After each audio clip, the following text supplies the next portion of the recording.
eu o único que quero é poder falar a galego no banco e no xulgado. Porque claro, a xente, claro, sobre todo as linguas minorizadas como que lle dá en plan, si hai que crear poesía, arte, tal, non sei que na lingua minorizada.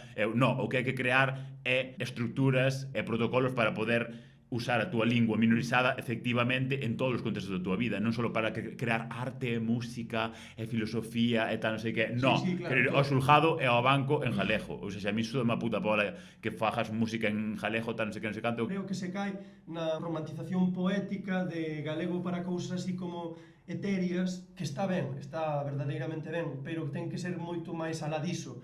Creo que pode ser que chegases a un punto precisamente deste absurdo que hai de Bolboreta, Solpor, adiós ríos, adiós fontes, que está estupendo, pero claro, si se eleva a lingua únicamente para ese plano etéreo, desvincúlase do seu uso normal, cotián, e que está ben, e que a túa vida non é só estas dúbidas, nin estas preguntas, nin esta música.